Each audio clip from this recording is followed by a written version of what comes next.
Thanks for checking out my cooking show where we give you tips, tricks, and recipes to help you find a vegan way.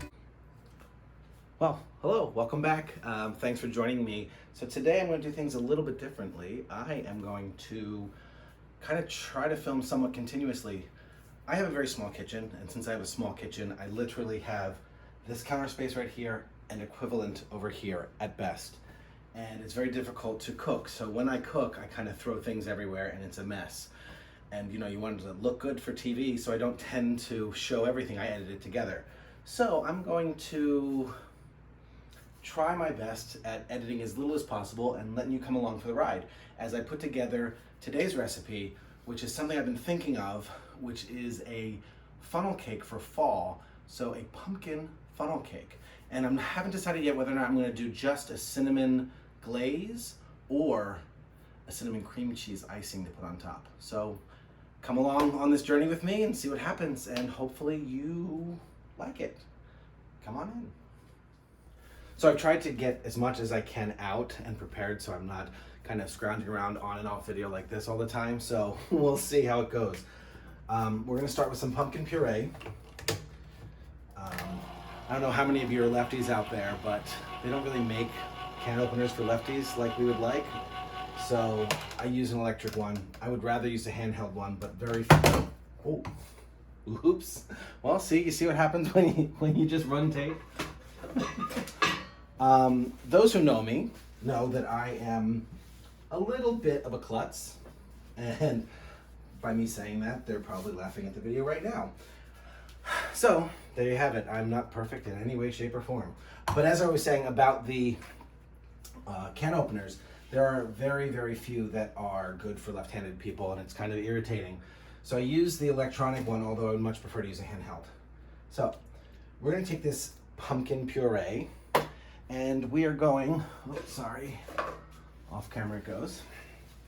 We're going to put in about a cup of puree.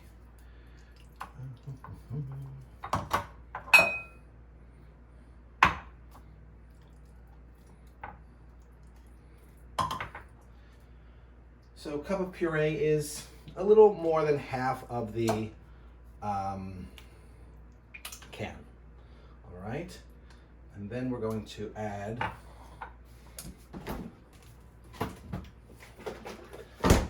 about a half a cup of some alternative milk. Your choice. I have been very much enjoying oat milk lately. I like the creaminess of the oat milk.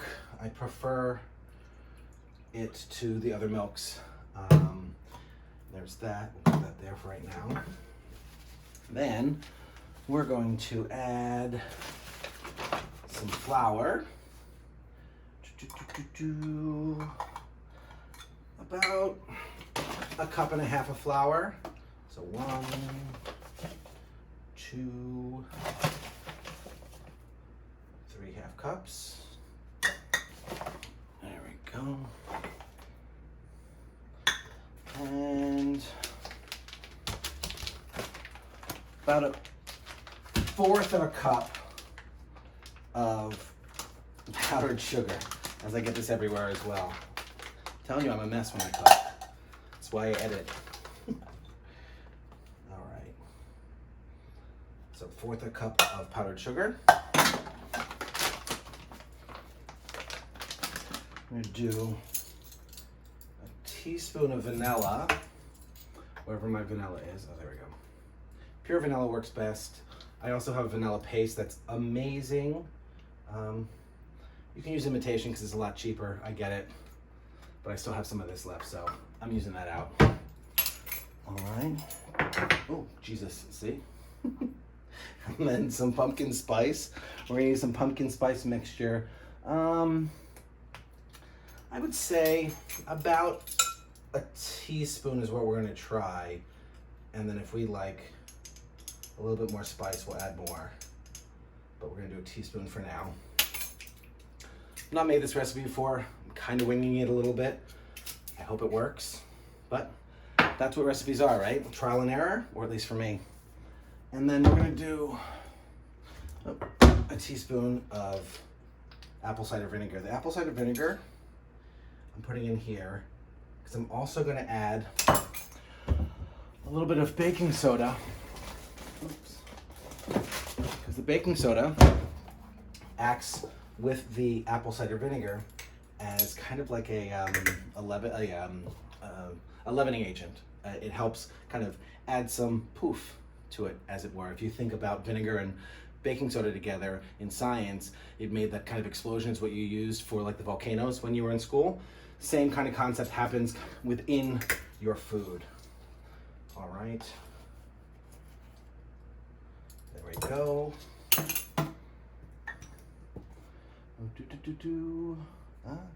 Looks right about it. And now I'm going to mix this up.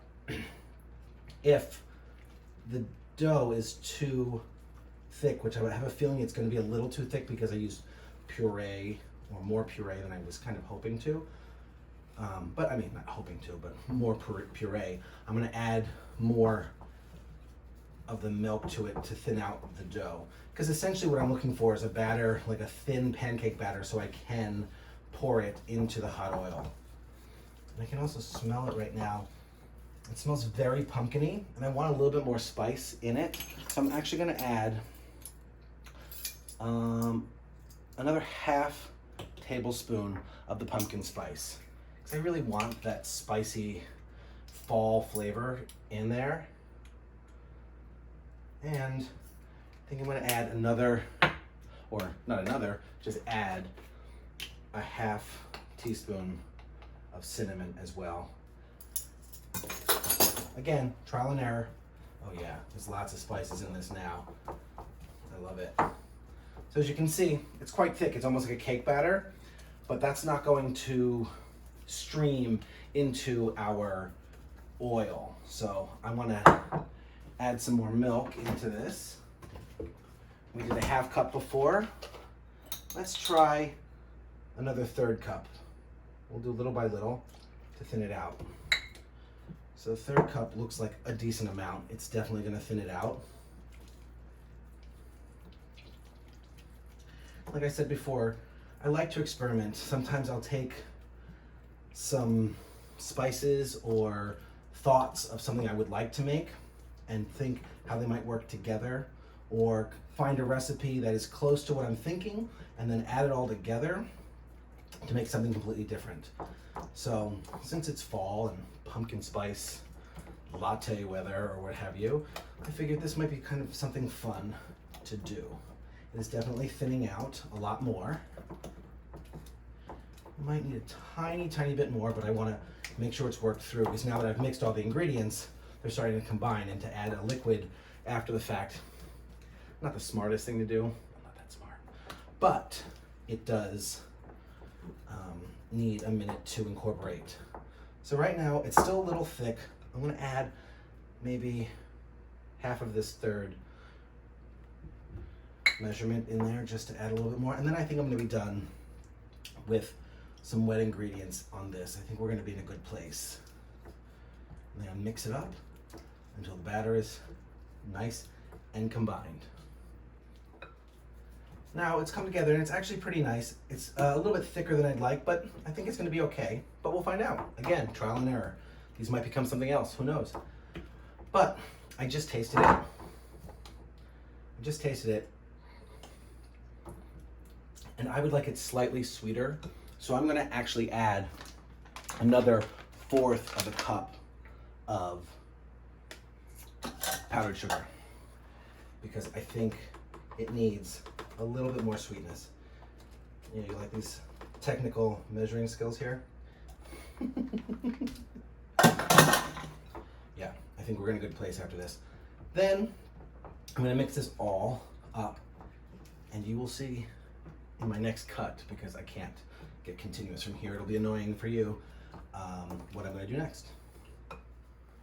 All right, so we're going to take this mixture and I'm going to put it into a freezer bag, because this is going to be my makeshift piping bag slash extruder, since I do not have a funnel cake extruder at the moment. You know, I guess what I can make an Amazon wish list and have somebody buy it for me. But yeah, so here is the mixture into this. And what I'm going to do, really good, is take this, close this off, and cut about 1/4 of an inch off the bottom to make a hole for me to kind of swirl around in there.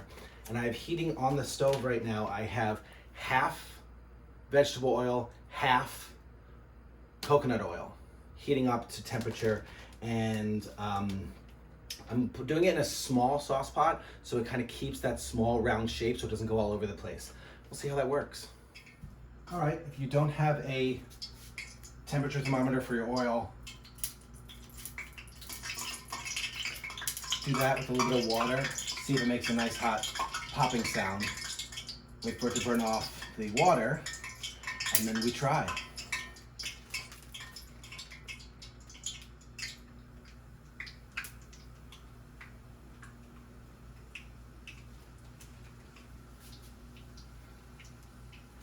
And then we wait, I guess. See what's happening here. There's a foam that's happening on this. I'm not quite sure what that's going to do. Let's see.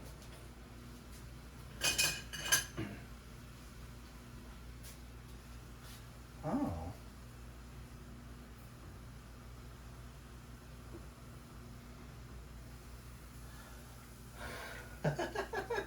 Would you look at that?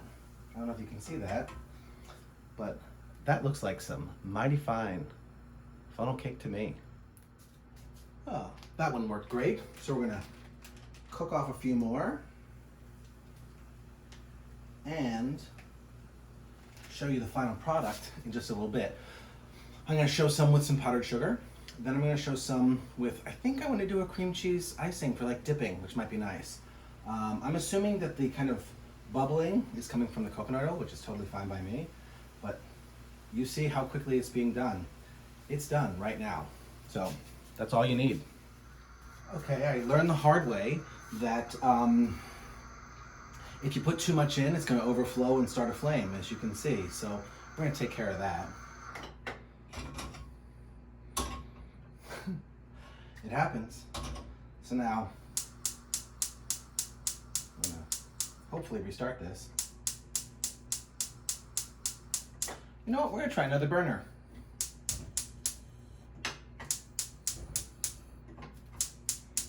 Get the right one eventually. Like all that nice oil on there, but that's what happens, and I'm dripping this all over the place. But I'm realizing that we're getting a lot of movement in the oil with the combination of the oils, which is fine because it's actually making a nice light coating on the funnel cakes. But I realize I have to just be conscious of how big I'm making the funnel cakes in here, so I got to keep them pretty small. I'm gonna clean that up a little later, without having a flame start again. All right, here we go.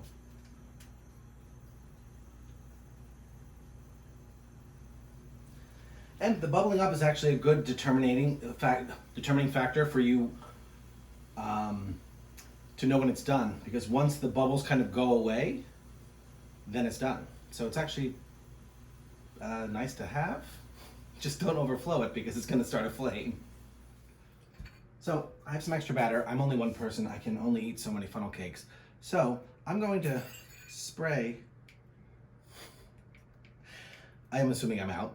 I'm going to spray these, this tin, and I'm going to put some of that batter in here and see if I can make some donuts out of the rest of this. I'll figure it out if it works. Who knows? We'll see. That's the best part about experimenting.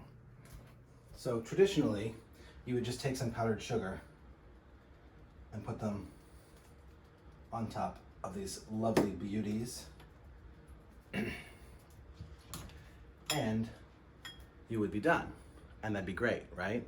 So I'm going to do two other things. I'm going to make a cinnamon glaze, and then I'm also gonna make a kind of cinnamon cream cheese icing. We'll see what happens. The glaze, I'm gonna start out with, I don't know, let's go with a tablespoon of powdered sugar and a dash of cinnamon and the ever so slight, you know, so since we're measuring, let's measure 1/3 of a teaspoon of milk in there. And we're gonna mix this together. It's gonna need a little bit more, because right now it's gonna create like an icing, which is actually not bad. But we're gonna do another 1/3. And this is kind of how I go through everything when I'm fighting through recipes. I just trial and error along until it gives the consistency or flavor that I like. So that's 2/3 of a teaspoon of milk with 1 teaspoon of powdered sugar and a dash of cinnamon. So that's the consistency you want. And essentially all I'm going to do is drizzle this on top. So I really only want to make it for the 2 because I'm going to make the icing for the other 2. All right, so that is great for that. And now we're going to work on the cream cheese icing, which I've never done before. Now, I've made the glaze before. It's always a tough balance between getting, well, I don't know why I'm putting it that way. It's always a tough balance getting the right consistency on a glaze between the milk, because the liquids, the ever so slightest amount of liquid over, you got to add exponentially more powdered sugar to kind of offset the consistency. So just keep that in mind. So I'm going to just take a healthy tablespoon of cream cheese. I'm going to do, so we can measure it, let's say a tablespoon of oat milk and another dash, big dash of cream cheese. And we're going to go with, let's say, a half a tablespoon of powdered sugar. I think that's what I put in the other one. Who knows? Well, again, this is what I do. And typically while I'm doing this, I'm writing things down and jotting things down. Where is it? I don't even know where it is. I just start writing things down as I'm doing it, and whatever makes sense is great. Now, I'm making this here, and it's way too liquidy. Definitely way too liquidy. So I'm gonna want more cream cheese. Put a little tiny bit more cream cheese in there. Probably the equivalent now of about 2 decent tablespoons of cream cheese. Trying to mix this up nice to an icing consistency. By the way, it's warm in here, if you can't tell by my face. And since I turned the oven on to put those donuts in, I put them in a 350 oven for about 10 minutes. I'm gonna check them. We'll see, it may not work at all. You just don't ever know. And if they do work, I'm more than likely going to either put this icing on top, or I'm going to make another glaze and add that to it. So again, just fighting through it. Ordinarily when I make these recipes, I fight through it off camera and then add to everything and edit it through so you guys just see the bullet points and don't have to watch all of this. But people have asked me to show my process, so I figured in this particular video, since I've never done this before, I would fight through it and you could fight through it with me. Who knows? All right, so I think this is a good consistency. I'm happy with the consistency. I'm happy with the flavor. Very much like a nice creamy cream cheese icing. Might actually want to put a tad more cinnamon in. Tad more cinnamon. And maybe just a little tiny bit more powdered sugar. Because it needs a tiny bit of sweetness. Not crazy. Again, I don't remember what I put in here now, because I just keep fighting through. And since I'm doing this with you and not writing down as I'm going, who knows what's in this? I'm gonna have to double back, or you guys will have to write it down and tell me. All right, so this icing looks and tastes delicious. So essentially what I would do with this is the same thing I just did with the large bag. I'm going to attempt to do this without making it a mess, but I am a messy person, and I acknowledge that. That is why I cut and edit, so I don't look as messy.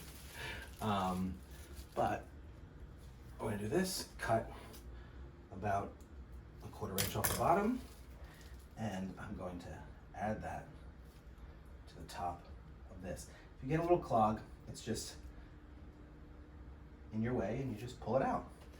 All right, so this is what our funnel cakes look like.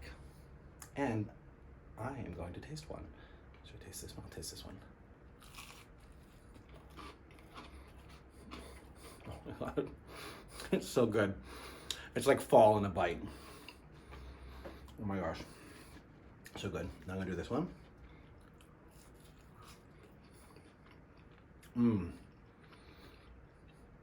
Yeah. Yep, I like that. It's like cooling and sugary on top. These are so good. If you do these, let me know, all right? Stay tuned for the donuts, see how they come out. Okay, the donuts went for about 10 minutes. Let's see if they can come out here. They're looking good. They've got a nice bounce back, so we'll see. Well, there you have the donuts. Half with glaze, half with the icing. I don't know which one to try. You like them? I'm gonna try glaze.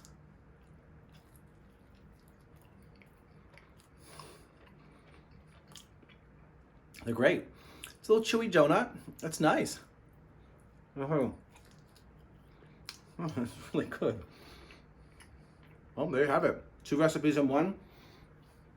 And watching me fight through how I create the process. I hope you enjoyed it. Comment down below, share with your friends, subscribe on YouTube, Pacey13. Otherwise, have a great day and happy fall. Hey, thanks for watching. Make sure you follow us on YouTube and subscribe and let us know what you think.